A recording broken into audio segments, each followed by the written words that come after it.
to my parties. Yeah. And they did. They came 2-3 times a night to my parties. So what are we doing here today? We're going to have a party. We're going to have a lot of fun. We're going to kick things off. We're going to meet a lot of people. You all can make some friends. And we're going to talk about a cause. Now look around here. There's people here. There's a lot of my friends here tonight. Let me introduce some of them to you. You got my friend over here. His name is Joe LaCicero. Now, Joe LaCicero, he had an idea this year for me. He was going to make these signs. And the signs were going to say, it was going to be my fundraiser, it was going to say, let's get Mel Hodges high. And I was going to jump out of an airplane.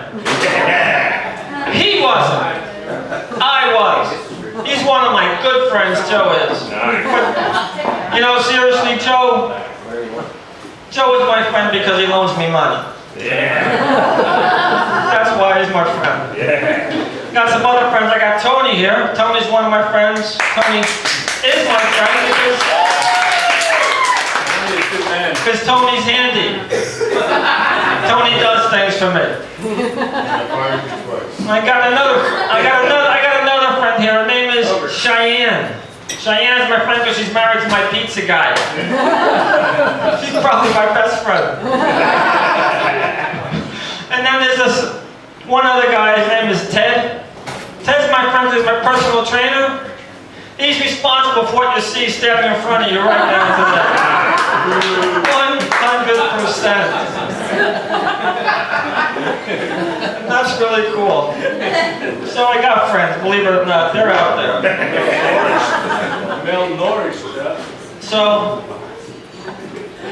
what else are we going to do here? We're going to we have a cause. The cause is CF, cystic fibrosis. We're here to raise money for that through fun. We're going to do that we're going to have some speakers.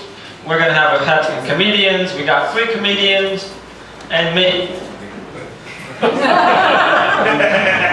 I kind of forced myself on the event. You know, I said, I want to do it. Last year at the hike, I said, Marion, I'm a comedian, Marion. I'm a comedian. I told her like 40 times.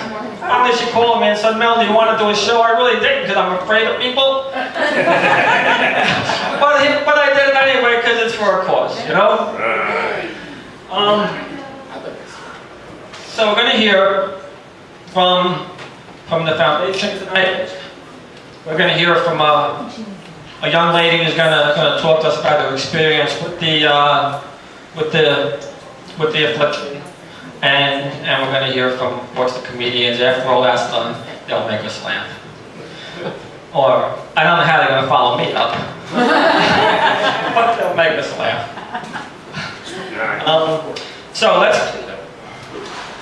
let's move into the first person I want to introduce is Marianne Sofroni.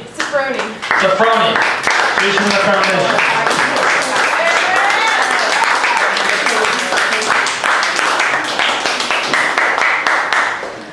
Good evening.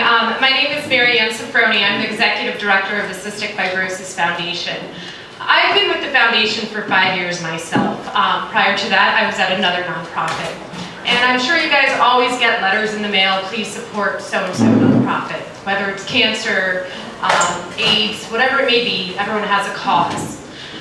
3 months ago, I had a daughter. Her name is Juliet Gabriella. She is the pride and joy of my life. She's beautiful. Josh Flomer and Ted can tell you I put hundreds of pictures of her a day on Facebook. I'm not ashamed. She's my daughter. I wake up with her at night. I change her diaper.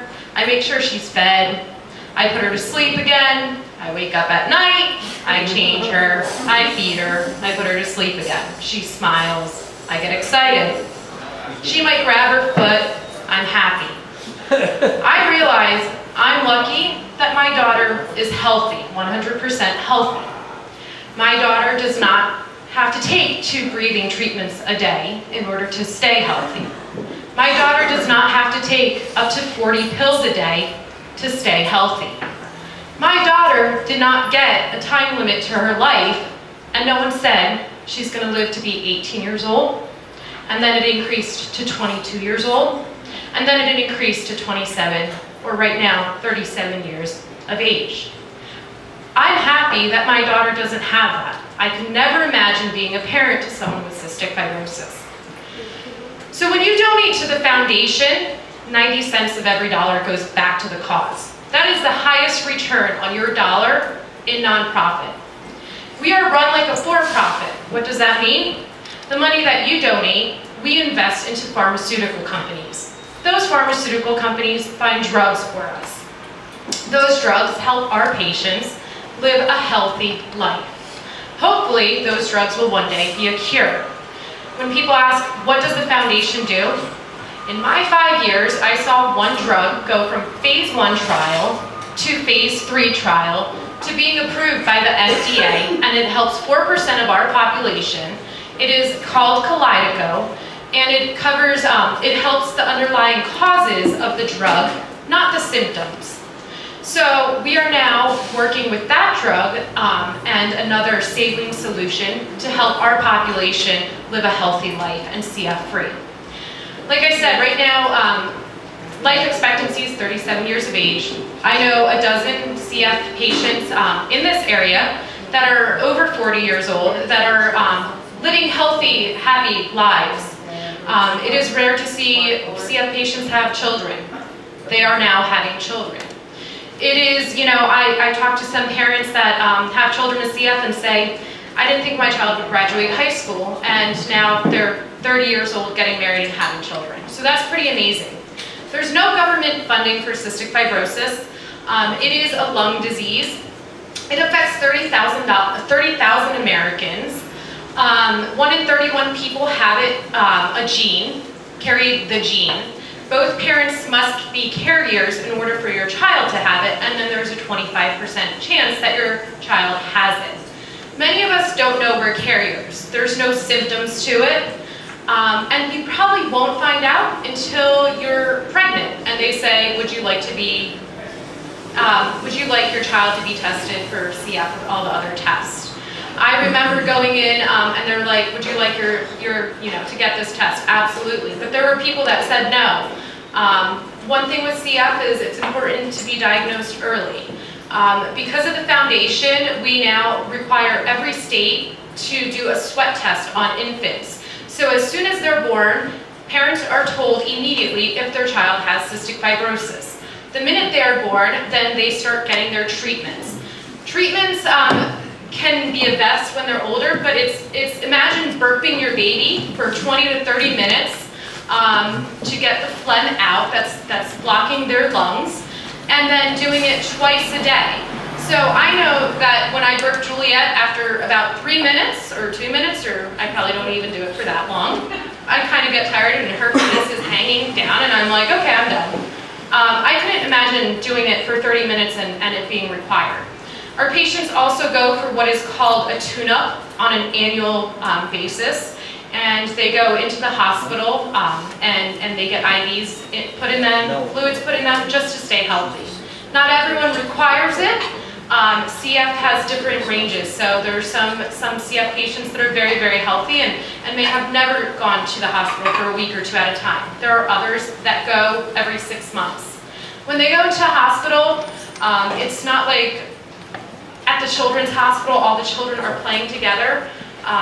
B. cepacia is a bacteria that if it is contracted by a CF patient and you're around another CF patient, it could become fatal. So all of our children, when they're in the hospital, they're in single rooms alone for a week or 2 at a time. They have nothing to play with unless, their parents brought them toys and stuff. But it's pretty sad when they look out their door and see all the other kids that are in the children's hospital playing with all the toys and all together. So why do I raise the money that I do? A, because I really believe in the work that the foundation does. I couldn't work for a foundation where I didn't see a return on our dollar. I think we do a great job telling the public about what we're doing. And I think that, I've seen where the money has gone personally, and I know that it's going to a good place. Why else do I do it? I know over 100 families that are affected with it in the Lehigh Valley. All of them have been phenomenal. All of them are great. And I couldn't imagine having a child with CF. I am fortunate. I'm 30 years old and I'm complaining to everybody how tired and exhausted I am. And and that, you know, I want to sleep.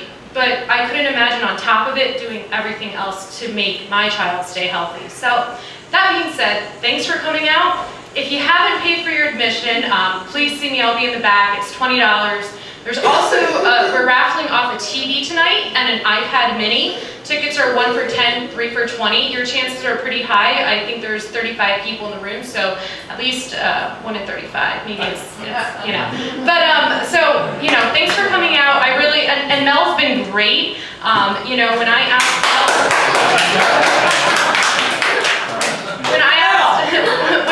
Mel last year and I met him, how he was going to raise money, I remember him telling me, well, I'm just going to ask people. And I was like, well, why will they donate? And he said, well, because I'm Mel Hodges. Why wouldn't they? So that's what I remember about Mel Hodges. but he did do our extreme hike last year. He can tell you how extreme it was. Ted has been training our hikers. He does train our hikers and trained Mel to do this hike. And this year he just wanted to raise money for us. So I think that's pretty commendable. So thank you and have a good night.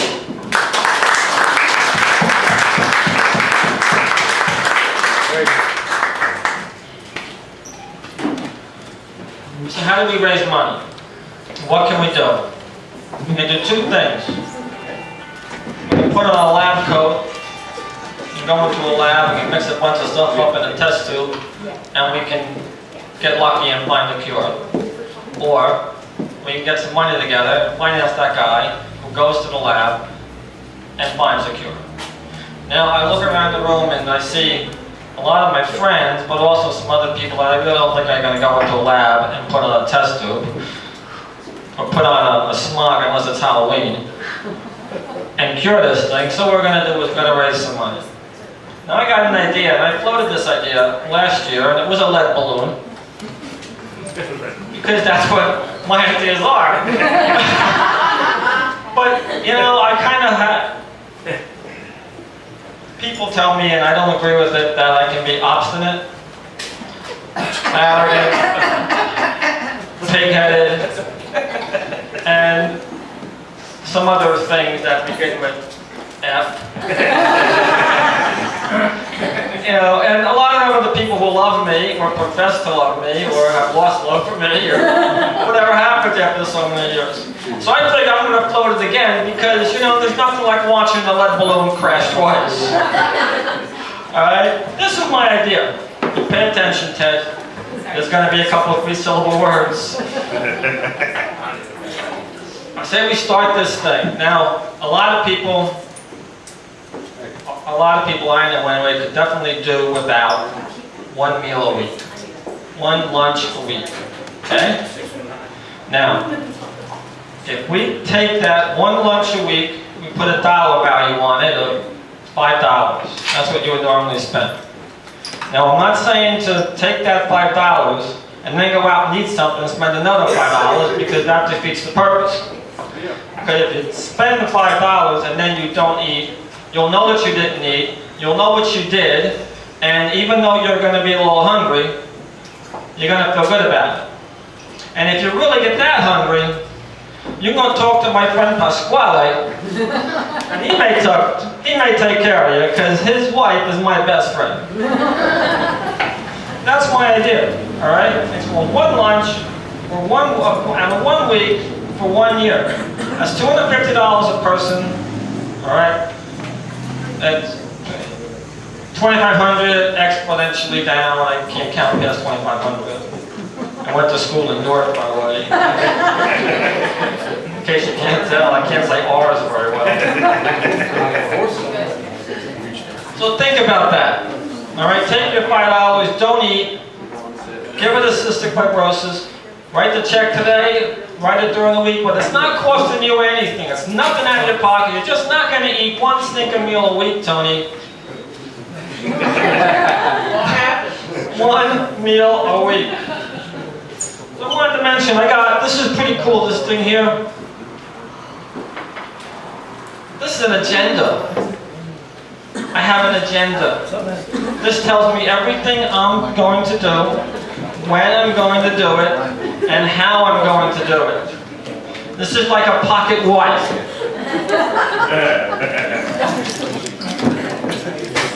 And I got one of them. I got her one. My wife has a bad hip. So we call her Hippie. My son and I are going to buy her a scooter to get around the house in. And when she makes us mad, we're going to put a boot on it. Just for fun.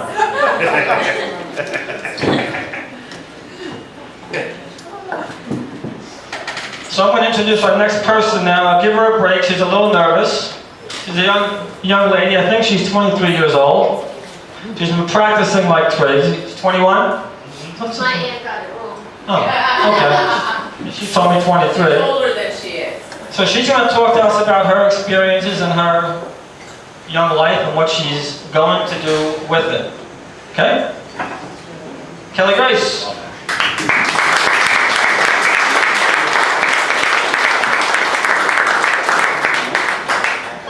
Okay.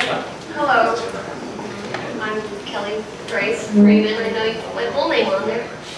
I was diagnosed when I was 6 weeks old from a routine blood test. I was a pretty healthy child. Actually, I was really healthy. I think one time as an infant, I was in the hospital again in kindergarten, and then again in 6th grade, I had pneumonia. That was when first, I think, I probably started to realize there was a problem. I mean, it was always there, but I ignored it. When I was, let's see, it was about 9th grade in school, that's when my mother got sick, so she didn't take care of me very much anymore, or any of us. And that's when I started getting sick, and I was in the hospital very often, every few months. Other than that, I don't know. What else to say? Let's see, when I was a child, everything was pretty normal. The only thing I remember is the drinks my mother would make me in the summertime, because we sweat a lot. We sweat a lot of salt out. Everybody thought that I was an animal person, because they would come right up to me when I go to my friends' houses, and they would lick me and stuff like that. And they thought I was, really good with animals. I'm like, yeah, they just love me, but it's the salt. So my mother would make drinks and anything normal, really, Kool-Aid iced tea, and she would just put a lot of salt in it. And my friends never really asked for my drinks. They only had it one time. I would get them to drink it, and never again. But I remember that. I remember the vest, which I always hated, still hate. My siblings loved it. My stepson, he loves it. He thinks it's great. I don't. I would rather have my husband do the percussions on the back for 20 minutes, 30 minutes, 15 minutes. But he tries. Other than that, I mean, right now I'm on an upswing. I'm doing a lot better. I'm not in the hospital very often anymore. I was just in August, at the end of August, and that was, I went almost a year without seeing the hospital.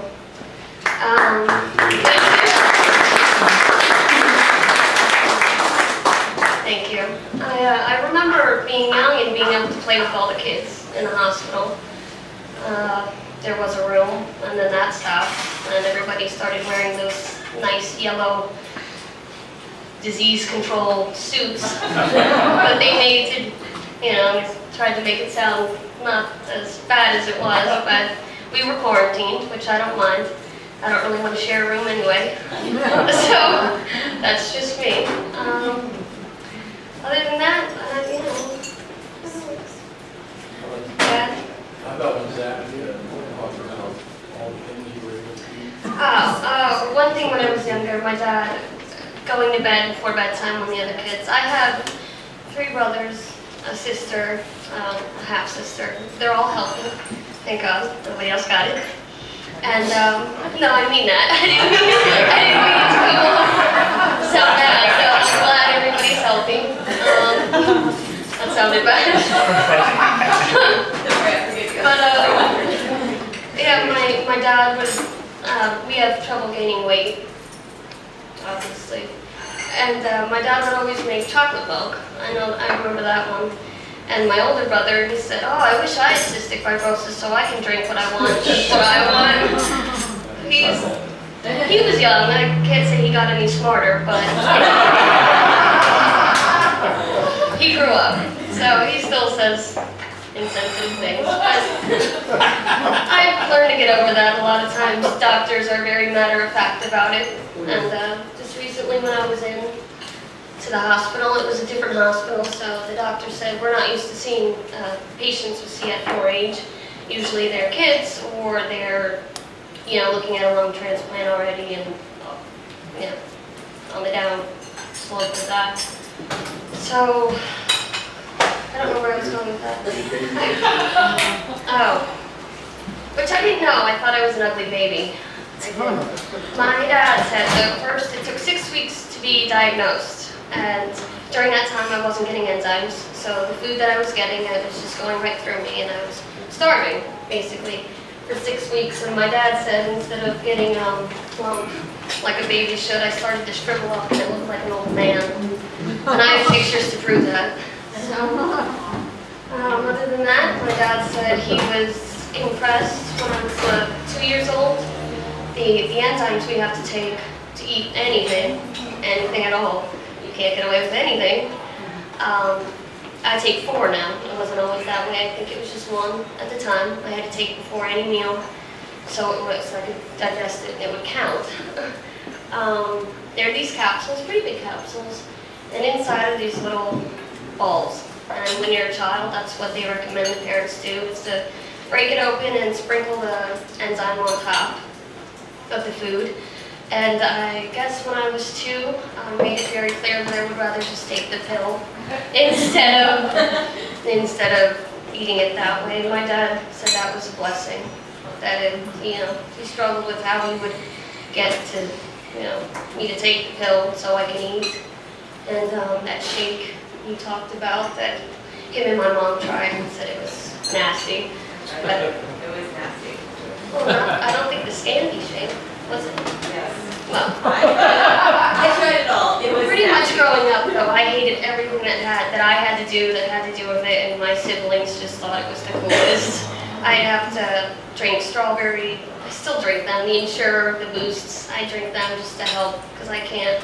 My appetite's not the same anymore. And I got sick. I got sick one time, and it just never bounced back. It usually does. That's usually when I know. When my mom knew, because I eat a lot. She always said I ate like a truck driver. Which is funny, because I married one.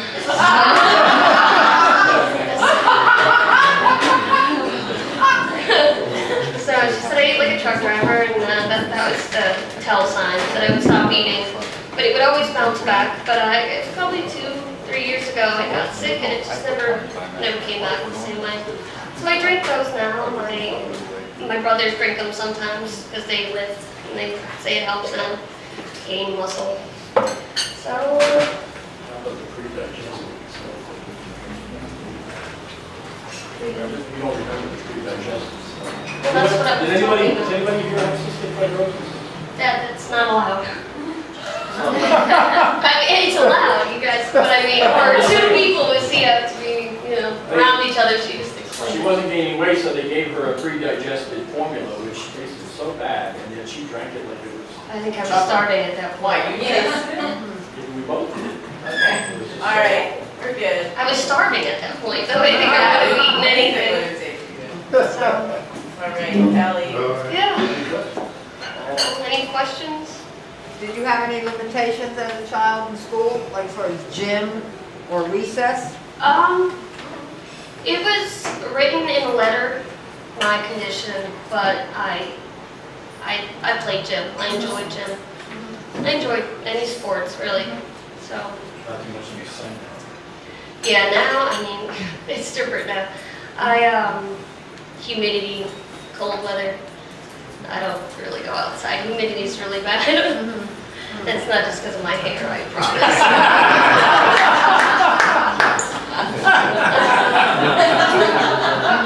No, she's better than you. Yeah, I don't go out either. That wasn't that hard.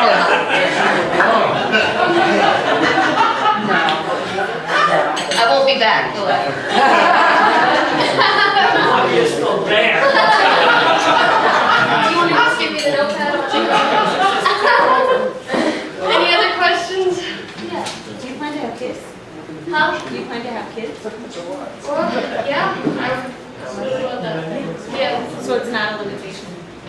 I mean, since I've been married, we talked about it, and my CFT, they say I'm just as likely as any other woman to get pregnant. So it's just really about me being healthy and staying healthy. And I think that's the hardest thing about it is even getting used to it. You have to maintain it, even when you're healthy, even when you feel fantastic. You still have to do everything it takes to feel that way. So a lot of times, even now, it's, oh, I feel good today. You know, I don't need that treatment, but it catches up with you. But as far as having kids, yeah, they didn't limit me. So. Any other questions? No? You don't count. Were you? No, I'm just doing it so well. Like, you're awesome. You lived with me when it's taking you this long? I was just declaring it to the public. I came here to say that. Okay. Have I said? Yeah?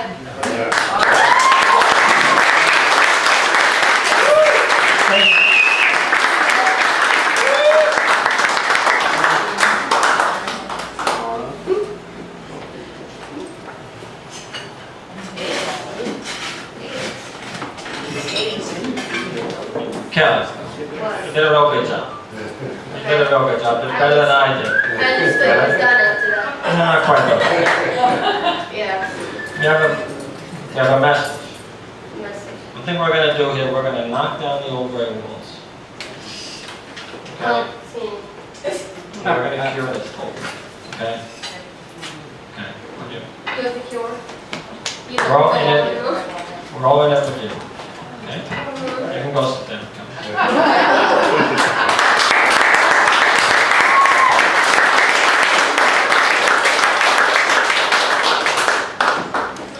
Okay, the next thing on my list is to start the show. I believe Glenn is coming up first. Is that right? Sounds right, but I can come up first. Sure. Sounds good. Sounds good. Yeah, buddy. Glenn Tickle. Hang on.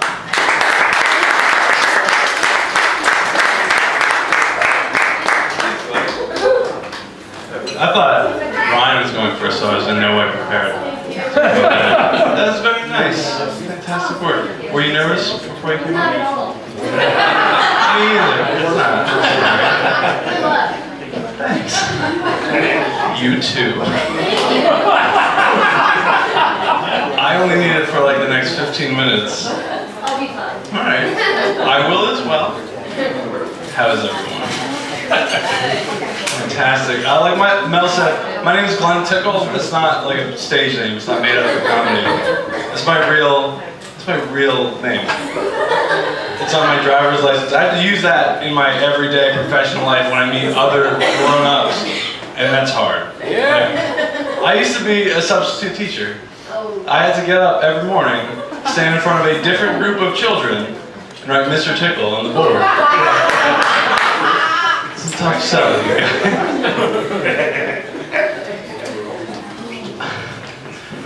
When I was subbing, the longest substitute teaching job I ever had, I was a preschool science teacher for a year. And people laugh, they're like, preschool science? What are you going to teach preschool kids about science? Fucking anything I want, you guys. They're 4 years old. They don't know anything. I can make it up. It doesn't have to be real. I'm taller than they are. They'll believe whatever I say. It's fine. So I had to teach them how, I taught them about the planets one day. We're in a very small room. This is just for show. I had to teach them about the planets. So I told them how Pluto used to be considered a planet. Then it got downgraded. It's not considered a planet anymore. Then I told them the same thing about Alderaan, which is the planet that the Death Star blows up in the first Star Wars movie. So now a bunch of kids in Phillipsburg think the Death Star is real, and that's why. You're welcome, future.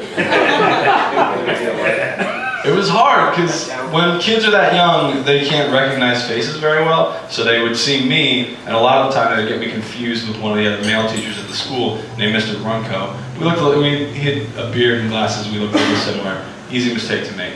But then one day, this little girl's like, hey, Miss Jennings, come here, I have a question. You guys don't know Jennings because you didn't work at that school, and also she made me change her name in this joke when she found out I was telling it. But she's the crazy hot reading teacher at the school where I used to work. Like, it was her first year out of college, just gorgeous lady. And I ran into her in the teacher's lounge, and I told her this little girl thought I was her. I'm like, Jennings, come here, this is gonna be hilarious. This little girl thought it was you. That's the face she made. Because it turns out really hot 23-year-old women don't like being told that they look like me. Which I found a little insulting. Because look, like, I know my limitations, right? Like, I'm an okay looking guy. I'm like a gross looking woman. I know I have a sister, she looks exactly like me, she's disgusting.